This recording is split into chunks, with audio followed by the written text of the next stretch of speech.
sekali lagi saya secara pribadi siap mengganti semua kerusakan dan menjadi penjamin mereka tidak akan kabur. Proses hukum silahkan berlanjut terus sebagai negara hukum. Tapi kalau ditahan saya kira kita harus mempertimbangkan sisi manusiawi.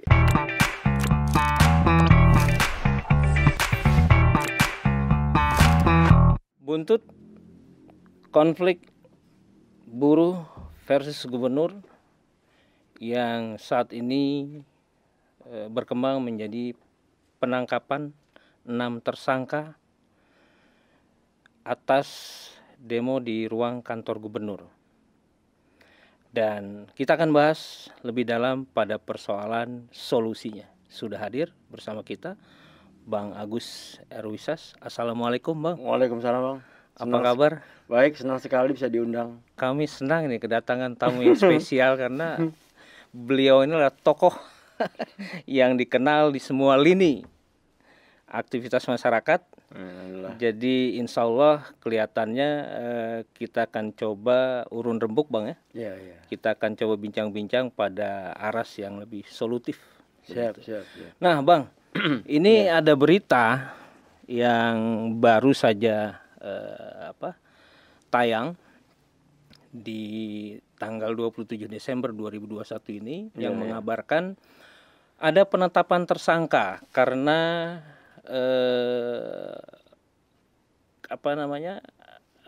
dugaan penghinaan atas simbol negara dan pengerusakan. Iya. Apa sikap Abang?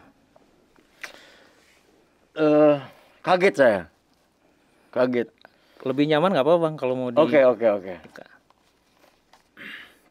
Nah ini baru tayang nih Bang. Jadi kita kembali tanya sikap Bang Agus. Saya kaget ada gubernur melaporkan rakyatnya.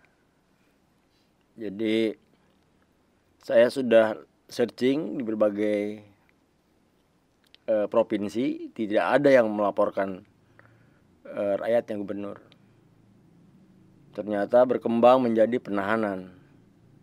Saya agak kaget dan saya berpikir saya bersedia menjadi penjamin atas nama pribadi tentu untuk teman-teman buruh yang ditahan, dan saya bersedia mengganti semua kerusakan yang ditimbulkan atas peristiwa itu. Oke Bang. Apa itu pintu rusak, apa itu makanan yang dimakan para teman-teman buruh, atau apapun yang secara materi Pak Wahidin dirugikan, saya secara pribadi siap mengganti dan menjadi penjamin agar teman-teman buruh di Banten bisa dibebaskan. Sahabat, saya coba pertegas lagi bahwa Bang Agus siap menjadi penjamin atas penangkapan dan kemungkinan adanya penahanan. Iya. Juga mengganti semua kerusakan yang ditimbulkan atau dianggap menjadi sebuah kerugian pada saat demo buruh di ruang kerja Gubernur Banten. Iya, betul. Persis. Bang, ngomong-ngomong, kenapa concern Abang begitu dalam dan membuat merinding ini statement Abang ini? Apa concern Abang pada persoalan buruh? Saya merasakan betul bagaimana nasib buruh. Karena sebelum menjadi pengusaha, saya sebelumnya adalah buruh.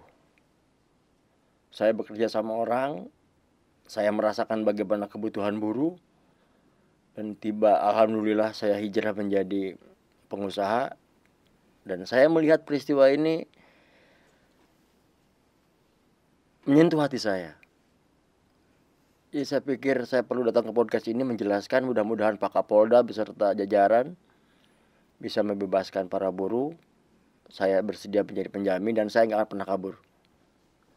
Siap, itu yang bisa saya sampaikan. Jadi saya atas nama pengusaha juga sebagai orang yang pernah menjadi buruh, saya merasakan betul bagaimana suasana kebatinan teman-teman buruh saat ini. Oke Bang. Bang, ini kalau bicara agak mundur sedikit Bang. Menurut Abang, apa sih masalah sebenarnya? Mengapa sampai timbul Oke lah, soal UMK itu soal kewenangan UMP itu soal kewenangan gubernur. Tapi ada satu momen di mana buruh tersakiti. Silahkan ganti pekerja, diminta kepada para pengusaha mengganti pekerja untuk yang tidak sepakat dengan keputusan ini. Ini nyakitin bener.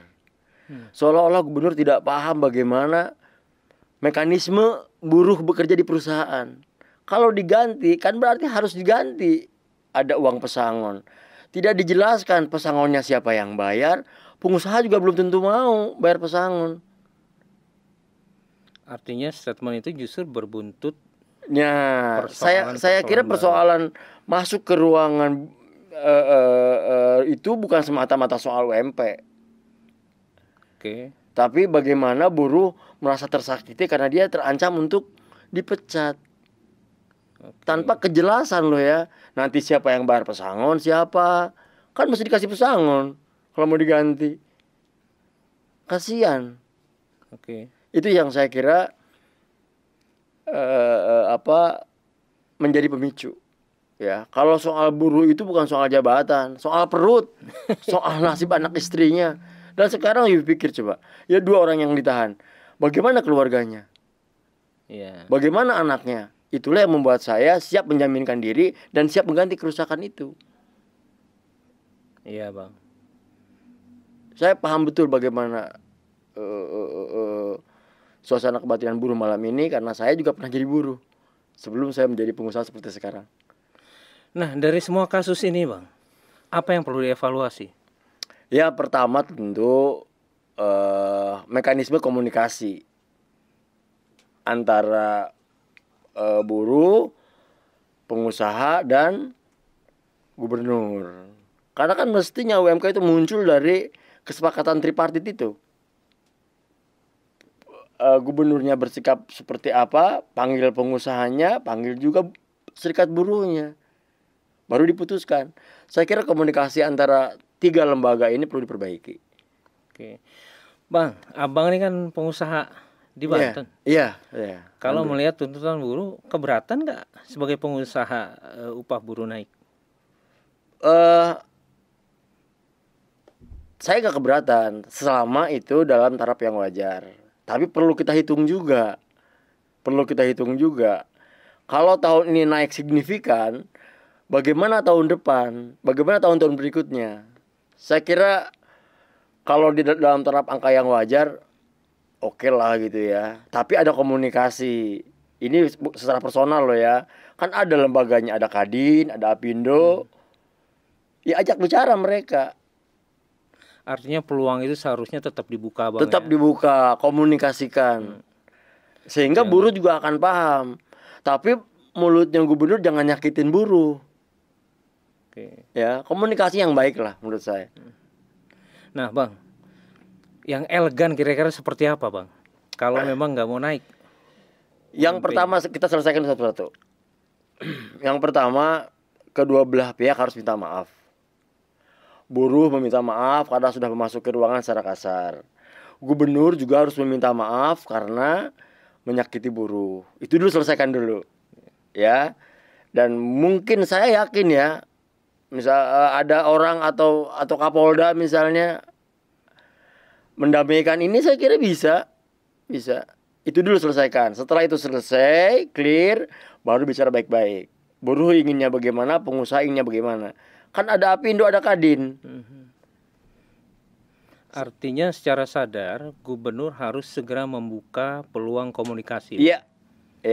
Jangan seperti sekarang susah. Itu kan juga kan buruh masuk ke ruangan karena buruh berpikir di ruangan itu ada pejabat, entah itu sekda, entah itu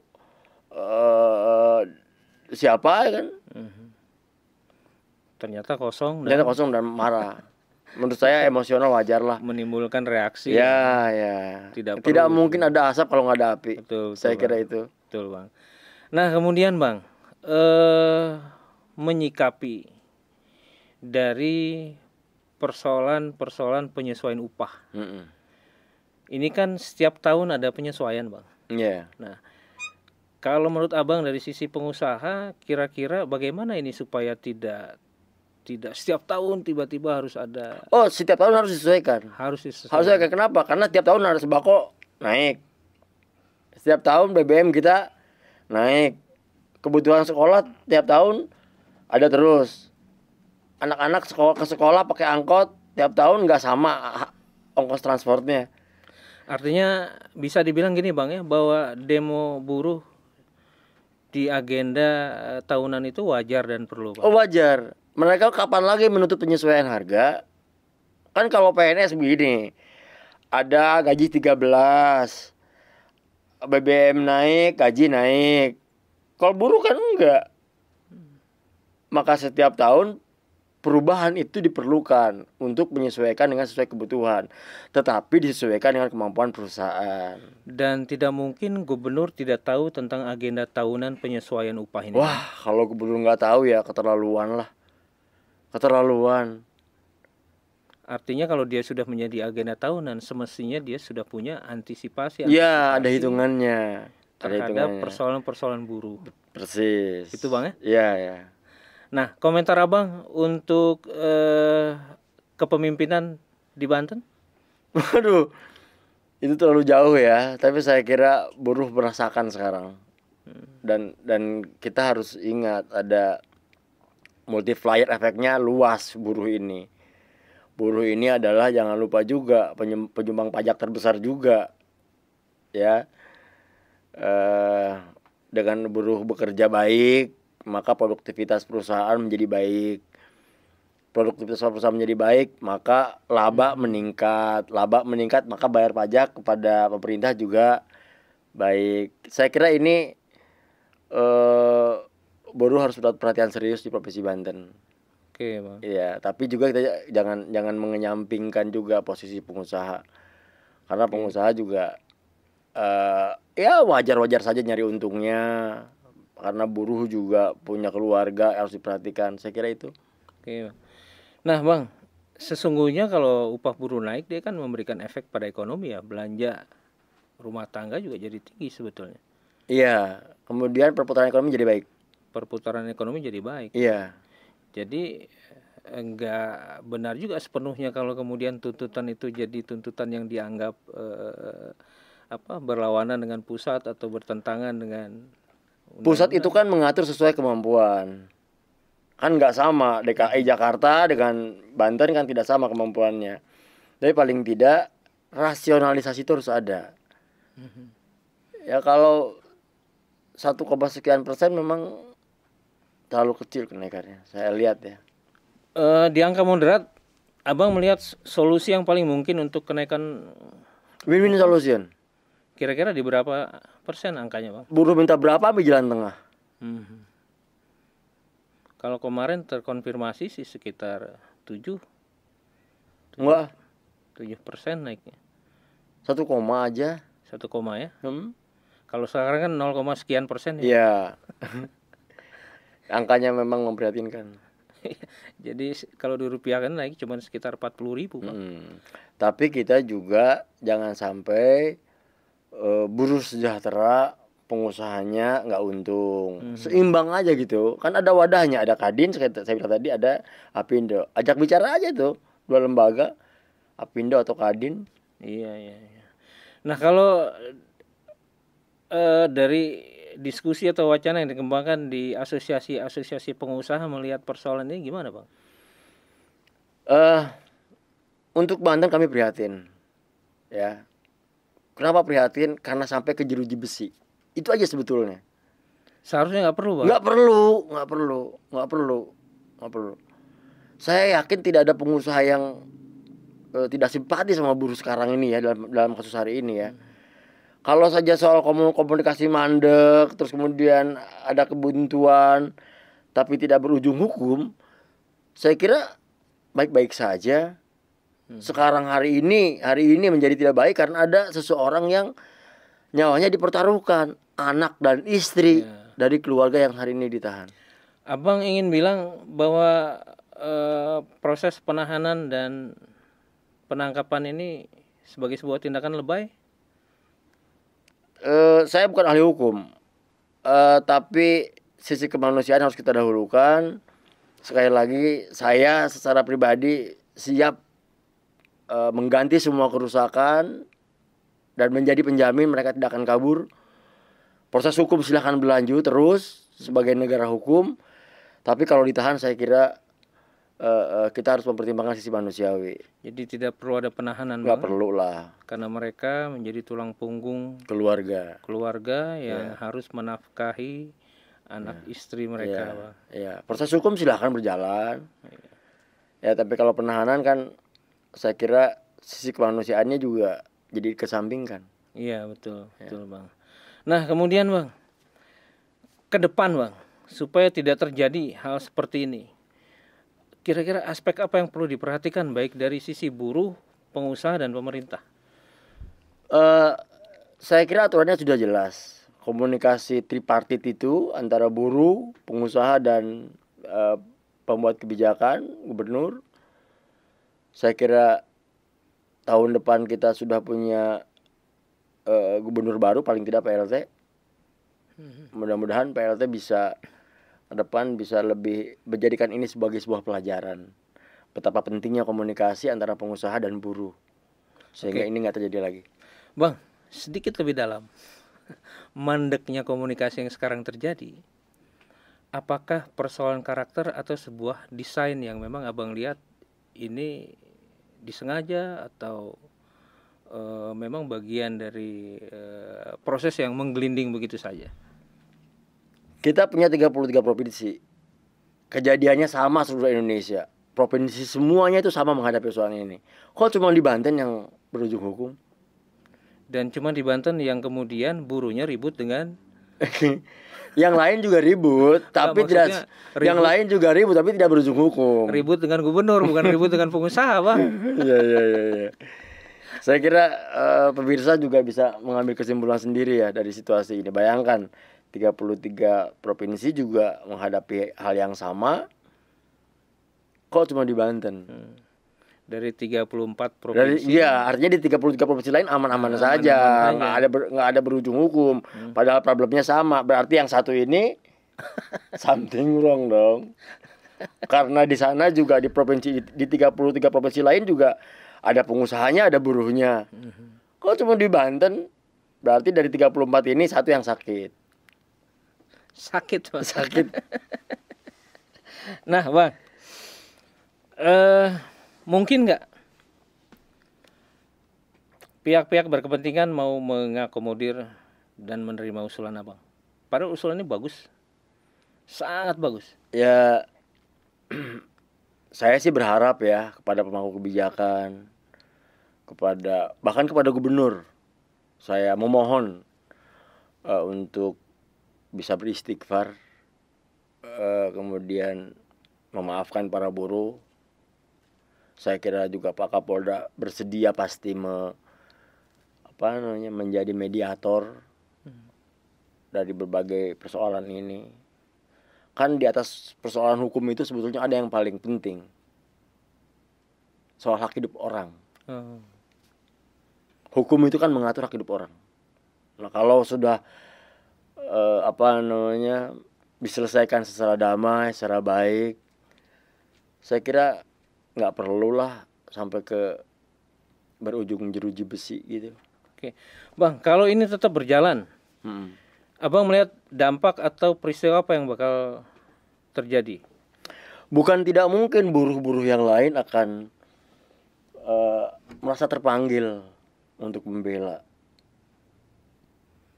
Dan persoalannya tidak akan sederhana lagi. Saya khawatir aja, tapi mudah-mudahan aja enggak ya. Tapi kan kita tahu buruh tuh solidaritasnya luar biasa. Artinya akan memancing aksi demi aksi lagi.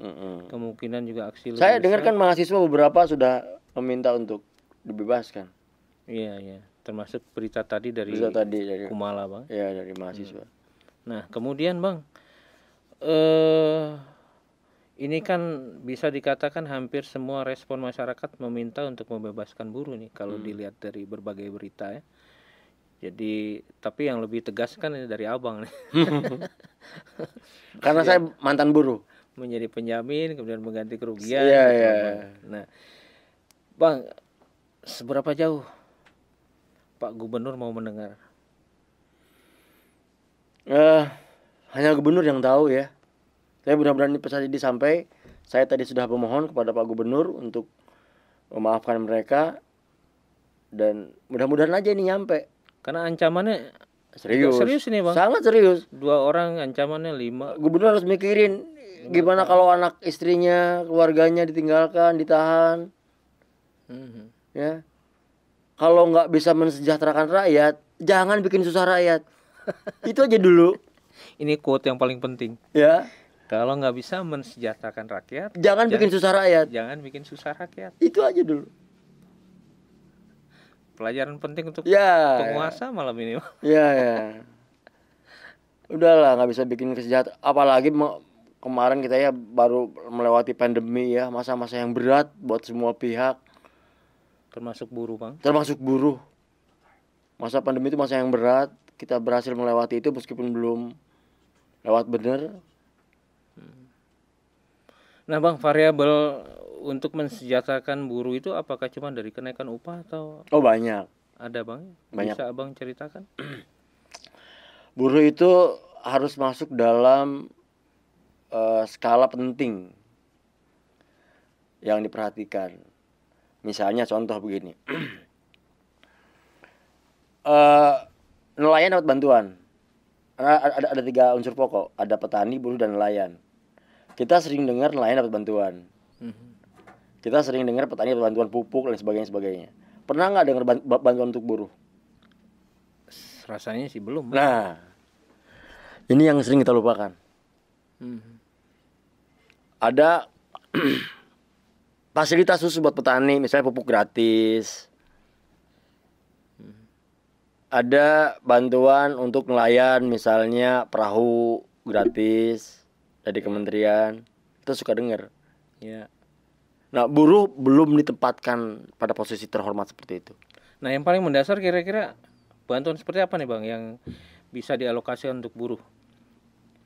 Peningkatan sumber daya manusia, ya. Jadi kesejahteraannya, kemudian kecukupan keluarganya. Saya jadi teringat teman saya ya, mengasuransikan Rp16.000 saja dapat kartu BPJS, dia meninggal dapat asuransi 60 juta kayak gitu-gitu. Dan itu bermanfaat banget, Bang. Sangat bermanfaat. Sangat bermanfaat. Nah, mungkin nggak itu diinisiasi oleh pemerintah, Bang? Regulasinya sudah mungkin kan, BPJS tenaga kerja itu. Ada program Pak Jokowi loh di situ. Dari tingkat implementasinya gimana, Bang?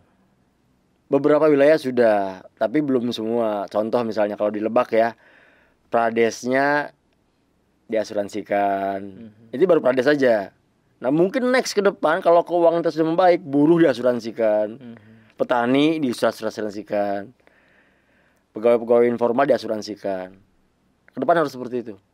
Ya, termasuk mungkin juga bisa diinisiasi untuk persoalan pendidikan dari anak Nah, buruh, itu. Bang. Anak buruh ini, misalnya anak-anak buruh menerima kartu Indonesia Pintar dalam skala prioritas utama misalnya. Ya, Misalnya. itu penting, Bang. Ya. Nah, kalau melihat kondisi sosial ekonomi buruh di Banten, gambaran Abang seperti apa? Ya, seperti Cilegon misalnya ya. Tertinggi UMK-nya ya membaik. Ya. Kemudian ya kita sesuai dengan kondisi yang ada kayak Pandeglang dan Lebak kan juga masih di bawah. Nah, itu perlu perhatian kita semua tentu. Bagaimana caranya agar buruh di Lebak, di Pandeglang bisa sejajar dengan buruh-buruh yang lain upahnya. Karena terkonfirmasi katanya Lebak Pandeglang ini tingkat UMP-nya yang paling rendah di Banten. Ya kita serba salah ya. Karena kondisinya juga, apalagi lagi begini ekonominya. Kondisinya juga kan harus. Tapi kan komunikasi Pemda Lebak dengan buruh kan baik. Betul, Bang. Baik ya, sehingga tidak ada kesalahpahaman seperti ini.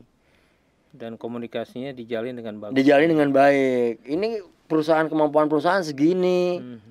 Kalau kalian minta lebih nanti kita bangkrut, gimana? Kan buruh juga nggak mau perusahaannya bangkrut. Kan yang penting itu komunikasi. Dan itu jalan yang paling bagus ditempuh, mengkomunikasikan ya kemampuan pengusaha, kondisi buruh. Nah kalau dibuat mandek kondisinya seperti ini, Bang. Iya, timbul praduga tidak menentu, akhirnya slip of tongue, kejadian lah, tersakit. Gitu Bang ceritanya nih Bang. Jadi okay. makin memanas kelihatannya kan. Dan insya Allah sahabat Banten Podcast, apa yang disampaikan oleh Bang Agus tadi ini menjadi pendingin, ini menjadi bagian yang menyejukkan. Mudah-mudahan dari komunikasi yang mandek. Mudah-mudahan. Gitu. Nah Bang, persoalan penting selanjutnya. Persoalan penting selanjutnya ini, Abang melihat ada sebuah koordinasi yang bagus nggak dalam menangani kebijakan persoalan buruh di Pemprov ini? Ada banyak kejadian di Banten ini yang diakibatkan oleh komunikasi buruknya Wahidin. Bukan soal buruh loh. Kita tarik ke belakang. Soal Sekda Banten. Bisa cerita lebih? Iya, Sekda Banten kan sampai hari ini nggak jelas kasusnya Pak Muktabar. Itu akibat apa? Akibat komunikasi yang nggak bagus. Padahal Pak Sekda itu dipilih oleh Presiden. Wah, iya, melalui Presiden kan kehendaknya awalnya kehendak Wahidin. Iya. Di tengah jalan tengah tahu ada apa tiba-tiba diberhentikan. Iya. Ya. Terus kayak semena-mena gitu ya. Pak Gubernurnya kayak semena-mena. Soal Sekda misalnya. Kemudian ingat nggak soal mundurnya beberapa puluh pegawai Dinkes Provinsi Banten?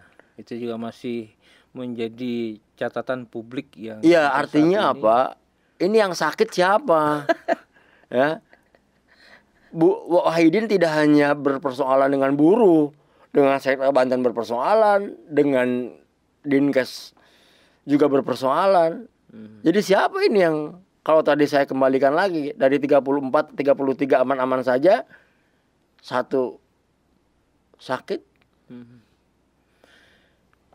nunggu sembuh dulu baru. Bang, penutup. Ya, siap. Komunikasi yang bagus itu seperti apa sih seorang pemimpin itu, Bang?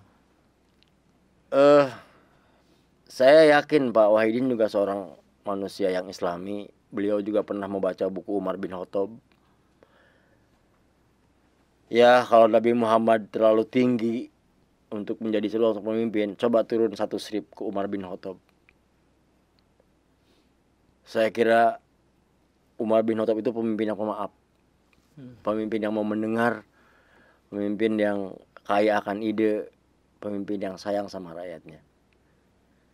Ya, jadi pesan saya kepada para pemimpin di Banten, kalau tidak bisa mensejahterakan rakyatnya, jangan pernah menyengsarakan rakyat. Terima kasih. Terima kasih, Bang Agus sudah datang. Jangan kapok. Insya Allah kami akan selalu mengundang untuk topik-topik yang lebih serius. Siap. Demi Banten tercinta. Amin. Assalamualaikum warahmatullahi wabarakatuh. Terima kasih, Bang. Sama-sama.